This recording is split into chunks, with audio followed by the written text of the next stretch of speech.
Capítulo 1. La primera noche que la escuché. La primera vez que la campana gemió. Mi cuerpo obedeció antes que mi fe. No fue un tañido, fue un susurro húmedo que subió por la calle empedrada como un aliento en la piel. Las ventanas del pueblo estaban cerradas. La montaña contenía la respiración y, sin embargo, yo sentí que alguien me llamaba por mi nombre desde lo alto del campanario. Salí sin capa, sin lámpara. La luna parecía una uña raspando el cielo y el viento olía a cera gastada. Cada paso que di hacia la iglesia vieja golpeó el suelo con una culpa que no era mía. No vayas. Me repetía la parte de mí que aún sabía rezar. Pero la otra parte, la que se despierta con los sueños que no se confiesan, avanzó con una calma temblorosa, como si ya conociera el camino y la cita. La puerta de madera cedió sin que yo la tocara. Dentro, la nave estaba vacía, salvo por el rumor de algo que no veía y que me iba desvistiendo de certezas. El primer gemido descendió del campanario como una cinta cálida. No dolía, envolvía. No llamaba, acogía. Me apoyé en un banco, con las manos heladas, y me descubrí pronunciando un «Dios mío», que sonó menos a oración que a rendición. Otra vez ese sonido, más cerca. Pude distinguir un ritmo en él, un vaivén que no era del bronce, sino de un pecho que sube y baja, de una garganta que pide y concede. La cuerda del campanario colgaba como una vena. Juraría que latía. Nadie la tiraba, pero se movía con una cadencia íntima, como si la tocaran dedos que no querían ser vistos.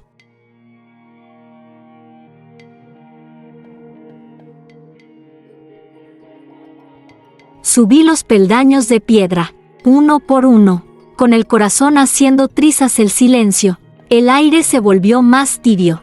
Me llegó un aroma a humo antiguo mezclado con un perfume que no supe nombrar, algo entre flores secas y pan recién roto. Cuando alcancé el rellano, sentí el rozar de un aliento detrás de mi oreja. Me giré, nadie, pero el calor seguía, pegado a mi nuca. Y supe que la soledad había salido de la habitación justo antes de que yo llegara. El tercer gemido me dobló las rodillas. Era más bajo, más íntimo, como cuando alguien pronuncia una palabra prohibida al borde de un beso.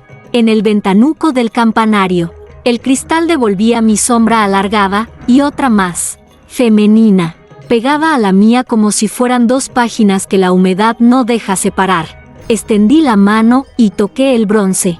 Estaba tibio, casi vivo, y vibró bajo mi palma con una gratitud indecente. ¿Quién eres?, pregunté, o creí preguntar, porque mi voz no sonó. Fue la campana quien respondió, un susurro que no salió de ninguna boca y, sin embargo, se metió en la mía. No entendí la palabra, pero la sentí recorrerme como un trago de vino fuerte. Ardió y luego se volvió dulce. Entonces la vi, no el rostro, sino un contorno de luz pegado al bronce, como una mujer de agua que se amolda a su vaso. Sus hombros parecían hechos de madrugada. Capítulo 2. El guardián del campanario. Nunca había hablado con don Eusebio, el viejo guardián del campanario. Decían que llevaba más de 50 años cuidando la iglesia, pero nadie lo veía salir de su pequeña vivienda pegada a la sacristía. Su espalda estaba encorvada como el arco de una puerta antigua, y sus ojos, hundidos, parecían dos pozos donde el tiempo se había detenido. Aquella tarde, el cielo estaba tan bajo que las nubes rozaban las cruces. Yo todavía llevaba en el cuerpo la huella de la noche anterior, el calor que el bronce había dejado en mi palma. El susurro que me pedía quedarme. Necesitaba respuestas, aunque parte de mí temía que conocerlas significara no volver a dormir en paz. Encontré a don Eusebio sentado en un banco de piedra, mirando la torre como quien vigila a un animal dormido. Cuando me acerqué, él no se giró, solo dijo, con voz áspera, «Anoche la escuchaste». No preguntó cómo lo sabía. Sus palabras eran más una sentencia que una suposición. Me senté a su lado, intentando imitar su calma, aunque mi pecho aún guardaba el eco de ese gemido imposible. «¿Qué es?», me atreví a preguntar. Don Eusebio sonrió. pero no había alegría en ese gesto. No es un ¿qué?, es un ¿quién? Y no olvides que toda campana tiene dueño, incluso esta. Guardó silencio unos segundos, como si estuviera decidiendo cuánto contarme. Luego bajó la voz hasta convertirla en un susurro seco. Capítulo 3. Confesiones en susurros. El padre Andrés era joven, demasiado joven para cargar con el peso de un templo viejo y un pueblo lleno de supersticiones. Su sotana siempre estaba impecable, y sus manos, delgadas y nerviosas, parecían más hechas para pasar páginas de un misal que para bendecir cuerpos temblorosos. Pero desde hacía semanas, sus homilías se habían vuelto erráticas, sus ojos evitaban alzarse al cielo, y sus labios parecían pronunciar plegarias que nadie había enseñado. Me pidió que lo escuchara en confesión, algo inusual, no en el confesonario, sino en la sacristía, con la puerta entornada. Su voz llegó como un hilo tenso. No puedo seguir callando, dijo. La campana, la escuché. Yo no respiré. No fue un sonido, fue un roce. Primero en el oído, luego en la lengua, y después cayó, como si nombrarlo fuera más peligroso que sentirlo. Me vi en un lugar que no era este mundo. No había luz, solo un calor que venía de todas partes, envolviéndome. Y entre sombras, una figura. Se llevó las manos al rostro, pero yo pude ver cómo se le aceleraba el pulso. Era hermosa y terrible. Capítulo 4. La historia prohibida. Las leyendas que envuelven a un pueblo siempre esconden una verdad que nadie quiere tocar. Yo lo descubrí en la biblioteca parroquial, entre libros polvorientos que olían a cera y humedad.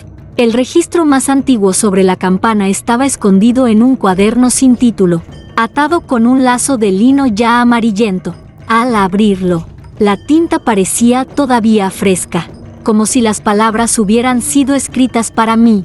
El autor era el padre Esteban, y su primera línea me heló la sangre. Si alguien lee esto, sepa que mi alma ya no pertenece al cielo. Entre párrafos llenos de citas bíblicas y reflexiones sobre la tentación, encontré un nombre que se repetía como una plegaria invertida: María de la Luz. Según el relato, ella llegó al pueblo en una procesión de penitentes, joven, con una belleza que parecía ajena a este mundo.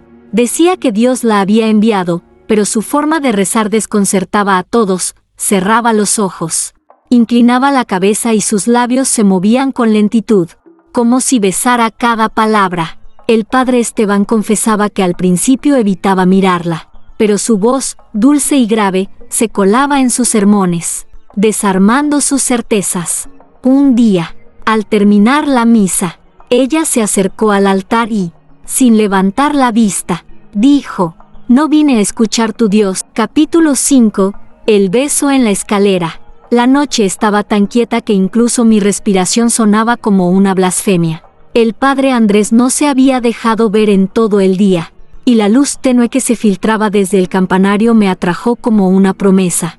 No llevaba más que una linterna pequeña, pero pronto comprendí que no me serviría dentro de la iglesia. La luz no disipaba la oscuridad, solo la hacía más espesa. El primer peldaño de la escalera crujió bajo mi peso. El aire estaba impregnado de ese perfume imposible que ya había sentido antes, dulce como incienso recién encendido, pero con una nota de algo prohibido, como fruta madura a punto de estallar. El segundo peldaño me recibió con un susurro, o quizá fue mi propio corazón. A mitad de la subida, lo escuché. No era el gemido profundo de la campana resonando en todo el pueblo, sino un jadeo suave, íntimo, que parecía venir de muy cerca, demasiado cerca. Me detuve. Sentí el roce de un aliento cálido en mi nuca. Antes de poder girarme, unos labios helados rozaron mi oreja. No fue un beso humano, era lento, calculado, como si saboreara el instante. Mi piel se erizó, no de miedo, sino de una excitación peligrosa. Una voz femenina, apenas un susurro, pronunció mi nombre con una claridad que ninguna pared podría devolver como eco. Sigue, me dijo, y obedecí. El calor aumentaba a medida. Capítulo 6. Ecos en la piel. Las campanas del amanecer no sonaban desde hacía semanas. Pero esa madrugada, antes incluso de que el sol asomara, el pueblo entero se despertó con un sonido distinto, un gemido que no terminaba, que parecía suspender el aire. Yo lo sentí en los huesos y en la piel. No estaba solo. En la plaza, algunas mujeres se abrazaban los hombros, temblando, y los hombres evitaban mirarse a los ojos. Entre ellos estaba Clara, la hija del herrero. Su camisón estaba pegado al cuerpo por el sudor, y sus manos trataban de cubrir unas marcas rojizas en los brazos. Me acerqué, y sus ojos, abiertos de par en par, parecían no verme realmente. Clara, dije con cautela. Ella giró la cabeza con lentitud, como si algo invisible tirara de su cuello. Me tocó, susurró, y sus labios dibujaron una sonrisa extraña. Mitad alivio, mitad condena. Sus marcas no eran moretones comunes. Tenían forma de dedos largos y finos, y en la parte interna del muslo se intuía otra huella, más tenue, pero igual de clara. Clara cerró los ojos y respiró hondo, como si recordara el instante. No quería resistirme. Su voz me pidió quedarme. La ayudé a sentarse en un banco de piedra, pero al hacerlo noté algo perturbador. La marca de su cuello no estaba fría. Capítulo 7. La misa de medianoche. Esa noche, el padre Andrés anunció algo que el pueblo no escuchaba desde hacía décadas, una misa de medianoche. Dijo que era para purificar el aire y ahuyentar cualquier presencia impura, pero en sus ojos había algo que contradecía cada palabra. Un brillo húmedo, como el de quien espera algo más que salvación. La iglesia se llenó mucho antes de la hora. Las velas encendidas dibujaban sombras largas en las paredes, y el olor a incienso se mezclaba con el perfume húmedo que yo ya conocía demasiado bien, ese aroma que la campana deja antes de gemir. El silencio era espeso, expectante. Cuando el reloj del coro marcó las 12, el primer sonido no vino del órgano ni de la boca del sacerdote. Fue un suspiro, profundo, que descendió del campanario como una caricia en la nuca de cada uno de nosotros.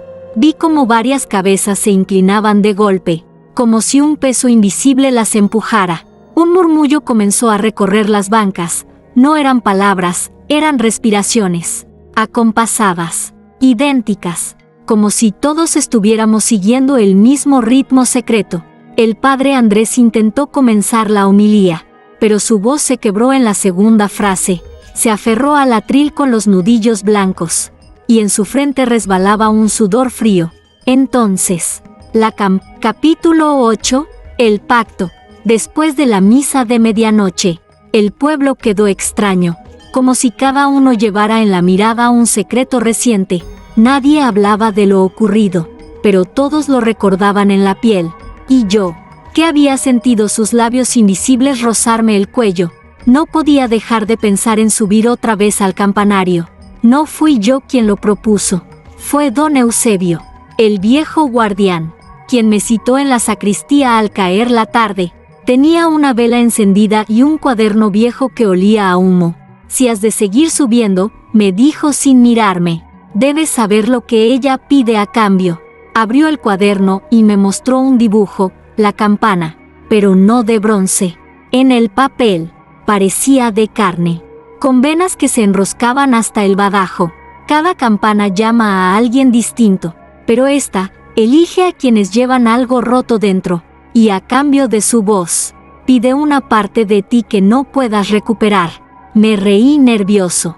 ¿Cómo el alma? Don Eusebio alzó la vista, y en sus ojos no vi ironía. El alma, la fe, la memoria o el cuerpo. Ella no se sacia con rezos. Me contó que, hace años, un joven monaguillo subió durante la noche. A la mañana siguiente, bajó con los ojos Capítulo 9. La mujer en la ventana del campanario. Subí la colina como si mis pies no me pertenecieran. El cielo estaba cubierto, pero una luz extraña, de tono plateado, se derramaba sobre la torre de la iglesia, iluminando únicamente el ventanuco del campanario. Desde abajo, Juraría que había alguien asomado, o algo. Me detuve a mitad del atrio. La figura estaba quieta, mirando hacia el pueblo, como si contara uno por uno los latidos de quienes dormían. El viento levantó su cabello, largo y oscuro, revelando un rostro que no podía ver del todo, pero cuyas facciones intuía como si las hubiera tocado en sueños. No llevaba velo, ni manto, ni nada que cubriera la blancura de sus hombros. No sé cuánto tiempo estuve observándola.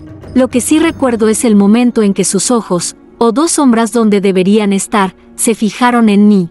No había ira ni ternura, solo una invitación silenciosa. La campana no sonaba, pero la oí igual, un gemido mudo que se clavaba en el pecho y me obligaba a avanzar. Empujé la puerta de la iglesia. Dentro, todo estaba sumido en una penumbra líquida. Las velas apagadas desprendían olor a cera tibia. Subí la escalera, y con cada peldaño sentía que el aire se volvía más denso, más húmedo, como si respirara el aliento de alguien invisible.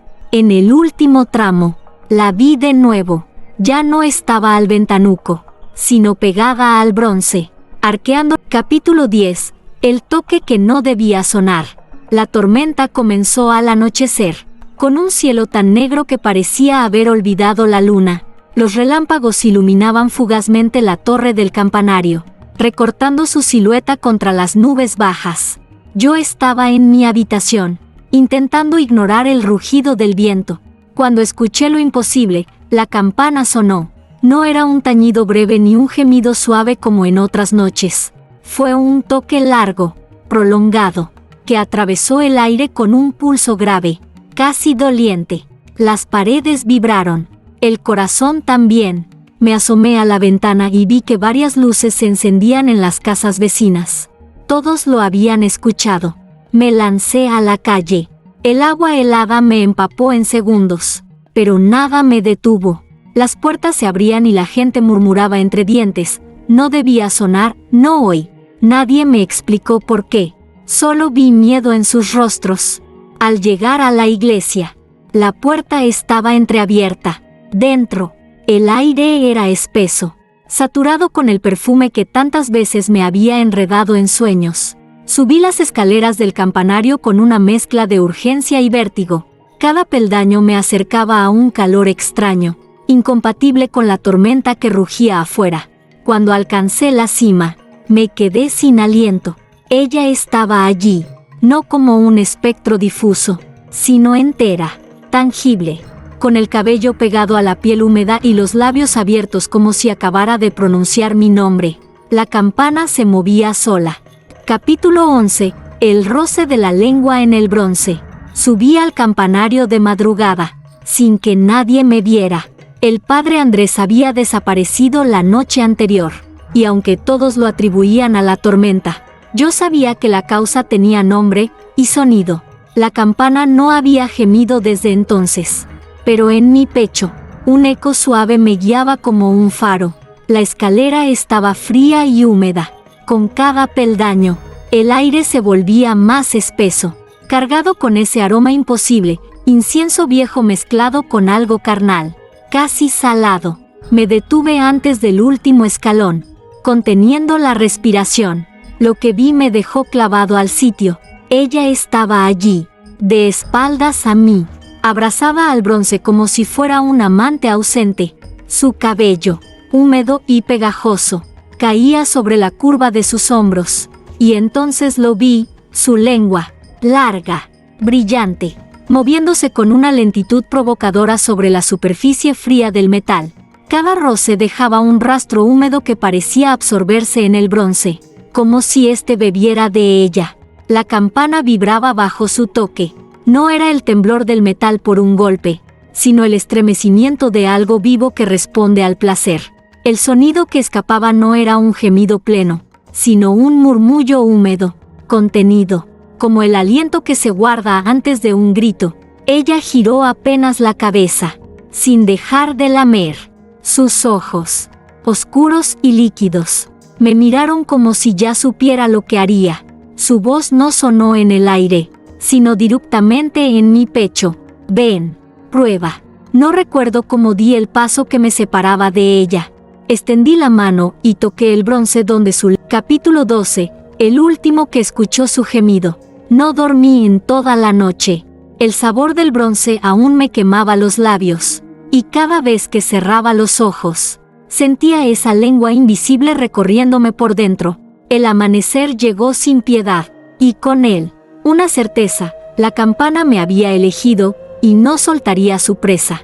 Al caer la tarde, el viento trajo un murmullo que no era del todo suyo. Era como si la campana respirara en mi oído desde la distancia. Caminé hacia la iglesia sin pensar, atravesando calles vacías, con el corazón golpeando un ritmo que ya no me pertenecía. La puerta estaba abierta, como si alguien me esperara. Dentro, la penumbra parecía más densa que de costumbre, y la escalera al campanario se erguía como un espinazo que subía hacia el cielo. Cada paso me arrancaba un recuerdo, el padre Andrés, Clara, don Eusebio, todos, de una forma u otra, habían dejado algo en ese bronce. Yo estaba a punto de dejarlo todo. Al llegar a la cima, la encontré de pie, junto a la campana, mirándome con una ternura peligrosa. No había rastro de niebla en su figura, esta vez era nítida, corpórea, como si la carne hubiera reclamado su forma. Sus labios se curvaron en una sonrisa que no era humana ni divina, y extendió la mano hacia mí. «Es la última vez que sonaré para ti», susurró, y sus palabras fueron un roce caliente en mi cuello. «Después, ya no necesitarás oírme». Tomé su mano. Su piel estaba helada, pero en cuanto la campana vibró, un calor brutal me atravesó, desde los pies hasta la cabeza. El gemido comenzó suave, como un suspiro contenido, y fue creciendo hasta envolverlo todo, el aire, las paredes. Capítulo 13. El amanecer sin campana. La noche anterior se había desvanecido como un sueño febril, dejando en mi piel un pulso ajeno que aún me recorría las venas. No había dormido, y cuando los primeros rayos de sol comenzaron a filtrarse por las ventanas, supe que algo no encajaba. El aire estaba demasiado quieto, y el pueblo, demasiado callado. Salí a la calle. Las puertas de las casas estaban cerradas, pero no había humo saliendo de ninguna chimenea.